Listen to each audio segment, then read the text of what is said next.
Hey, greetings and welcome to Investment Strategy Brief for October 2024. In this session, this episode, I want to get into the topic that things have been better than expected, kind of a smooth flight perhaps, or is there turbulence ahead? And so we're going to get into it, strong economy, stronger markets, and risks. So let's jump in. I guess to start, we know that we had in 2024 a lot of optimism around artificial intelligence. And we've talked about that against our 5 long-term themes. So certainly I invite you to go to stifelinsights.com and check out our long-term theme report. But we get into the fourth industrial revolution, which includes a bit of a dive on artificial intelligence. But honestly, AI is sort of affecting all of our different themes. And, we've published on it through the year. We've talked about investment opportunities with enablers and innovators and disruptors. We've talked about the volumes of data being created, the productivity and enhancements being created, and the future around computing. So a lot of optimism happening, and even to a point where we've gone through and tried to make sense of where we're seeing deployment across different sectors and industries. So think of things like entertainment, where we've got automated content creation actually happening, healthcare, improved drug development, the consumer experience with smart shopping, or industrials where there are systems with AI that can predict when maintenance is needed or going to be needed on equipment, on planes, things like that. So lots and lots going on, lots of opportunity, and in fact, lots of spending. So the AI hyperscalers have spent a lot of money this year. And in fact, another thing we've seen is estimates that we're going to see a big increase in the demand for electricity to power all of this, right? Now, you couple that with the idea that, boy, when we look beyond tech, for example, with most industries, essentially it's single digits, the number of companies on a percent basis that are actually implementing AI in the businesses that they do. So still a lot of upside as it relates to artificial intelligence. Now, that's served as a foundation of optimism for the economy, and the economy overall has performed better than expected. The consumer makes up 2/3 of our economy, and in fact, when we look at some of the data, in this case I wanted to mention manufacturing, we've done this I think last episode too, the PMIs are below 50 for manufacturing, which often is a precursor to recession. So that's one data point that's got people having to look at it. But, at the end of the day, we're seeing a lot of other strong data. In fact, one of the things we do is to monitor earnings releases and the commentary from CEOs. And in our last episode, I showed a chart like this, and most of the boxes were black, meaning, hey, we're seeing, some caution about consumers. The reality is that's balanced out a little bit more. So companies like Uber, Wells Fargo, JP Morgan, have offered, more positive comments, for example, about the consumer, whereas companies like Macy's and Bath and Body Works still a little bit concerned. So again, a balance of views in terms of the consumer. And in fact, recently we saw a positive print on retail sales. This comes against a slight improvement in consumer confidence, and yet we're seeing an increased cost in debt and an increase in delinquencies on the consumer. Now, turning to inflation and the Fed. So we all know that inflation has come down, and this happens to be the consumer price index and the producer price index. And what we can see here is that overall, these two measures have dropped down near the Fed's 2% target. That's the green line. That's the monthly equivalent of the Fed's 2% target. By the way, these bars are rolling 3-month averages. But you can see those darker blue bars moving up. And what that's reflecting is that we've seen firmer than wanted inflation reports on the consumer side. And so we've had the Fed cut 0.5 point, and then we see this inflation data. So what we know is, hey, this is in focus for the Fed. In fact, when we look at the market's anticipation of further rate cuts, there was a lot of optimism after the September Fed meeting. And this blue line represents the path that the market has seen the Fed funds rate go. But since the inflation reports and also a stronger than expected labor market report, that optimism has waned a little bit, still expecting cuts, but you can see the more green-oriented line is up a little bit, meaning the cuts are going to be fewer. It's going to take longer for the Fed funds rate to fall based on these Fed futures forecasts. And so a little bit less optimism on Fed policy. And in fact, when we look at the anticipated rate right at the end of the year. This happens to be the green line is the Fed's forecast. The blue line is the market moving around with Fed funds futures, and you can see the two have come together towards the end here. So, and that, just to translate it, is 2 quarter-point cuts, one at each of the last 2 meetings of the year, to bring the full cut for 2024 at 100 basis points or 1%. So again, I would say, just to conclude on Fed, what we're monitoring for is Fed policy error. You cut too much, and you can see inflation reignite. You don't cut enough, and maybe the economy slows, etc. In any event, moving on to page 16, I put this in mostly to just look at the visual on the left. This is basically showing for 2024 that we, as we have since really the Great Recession, we've operated at a deficit, meaning we're spending more money than we're taking in, so we're borrowing money. And that motivated me, honestly, to reintroduce for this discussion fiscal transition, the idea that a ton of debt has been built up since that Great Recession, when rates had fallen, but now we're back up in a higher interest rate regime, right? The 10-year Treasury in this case is now at, and is expected to be, between 4 and 5%, generally speaking, over the next 10 to 20 years. And so cost of debt's going up. We know that the consumer has to deal with that, the businesses have to deal with that, but we also think the government has to deal with that. And checking out these numbers in the middle of the page, the current government debt. So the deficit for 2024, the Congressional Budget Office estimating $1.8 trillion, bringing the debt to over $35 trillion. Our net interest, what we pay to hold this debt, to have this debt, is 16% of our revenue, 12% of our spending. Again, we're spending more than we're making, and so that percentage is lower. And then over 33%, so almost 35% of discretionary spending. When we look out 10 years from now, deficit's forecast to be $2.8 trillion, the total debt $57 trillion, and that discretionary percentage up to 43%. So I've said before, we want to see our political leaders start to focus in on this issue, but we're weeks away from an election. They're not going to do that now. But during the year, we've seen corporate leaders. So I've shown quotes here for CEOs from BlackRock, for example, JP Morgan, for example, and Goldman, all saying, hey, we got to focus on this. And we've talked about that, the idea that there needs to be a drumbeat among leaders, maybe starting with the private sector, moving to the public sector, calling for a focus on managing the deficit and the debt and getting things under control.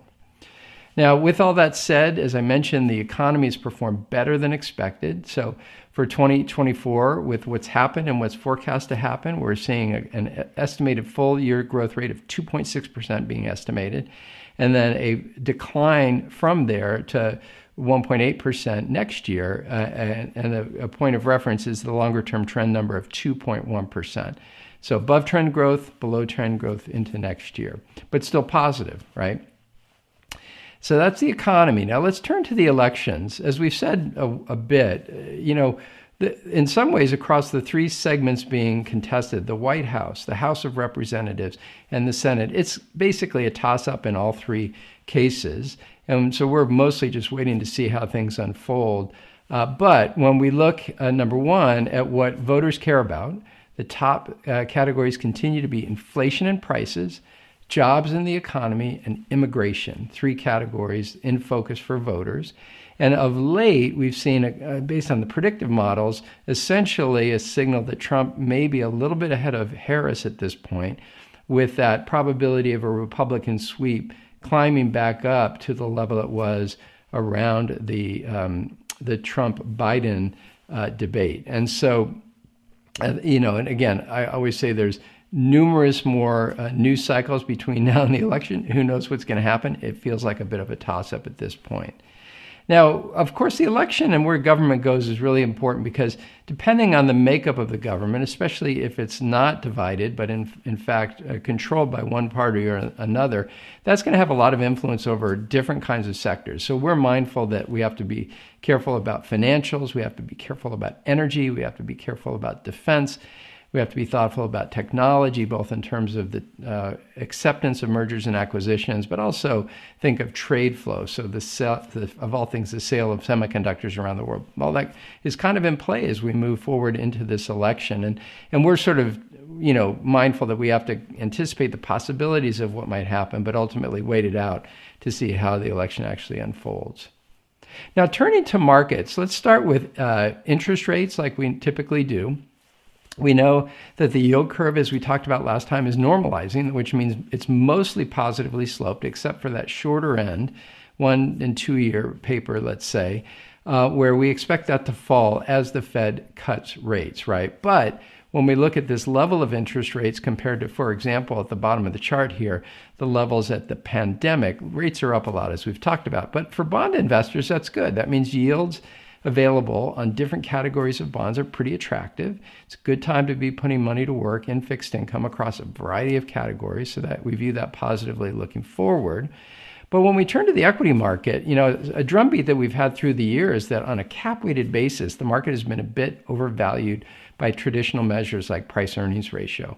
And that level, the market keeps going up. That level has gone higher. It's at a 25% premium, in this case, the S&P 500 cap-weighted index. And that's pretty rich by valuation standards. Now, the equal-weighted index, which hadn't been performing as well, was about equally valued, but it's actually performed well. We're going to see some numbers in a second, better. And now it's sitting at a 5% premium, right? So a little bit of the market on average, the average stock is slightly overvalued.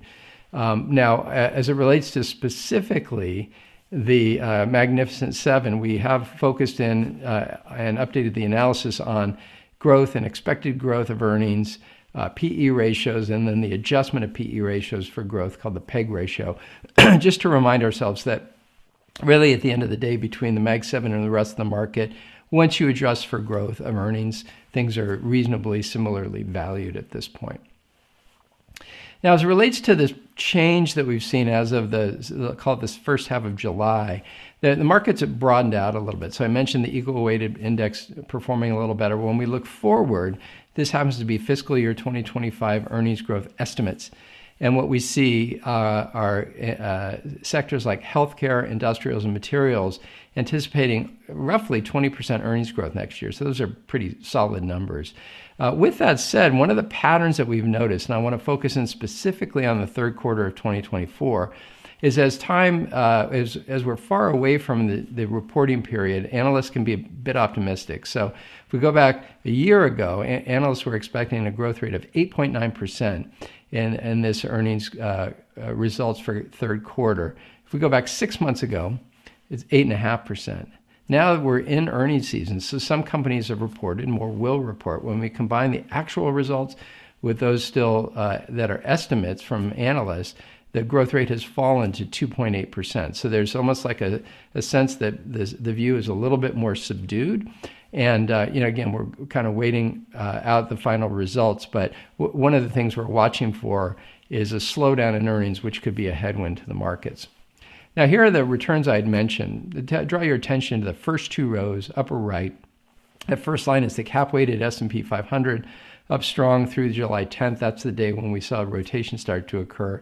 And the equal-weighted up, roughly a little more than a quarter of what the S&P cap-weighted was up. But we've seen a rotation, in this case, since July 10th, where that equal-weighted index has done better. So it's a broadening out. And in fact, if you look down a little over half past the bottom, halfway down, the Magnificent Seven index up over 50% through July 10th, and it's given some of those good results back since that date. And so, anyway, just seeing these patterns ensue. But as I've said, we're mindful that certain segments of the market can dominate for some period of time, but then a rotation occurs. So we've seen that so far between market cap and equal weighted.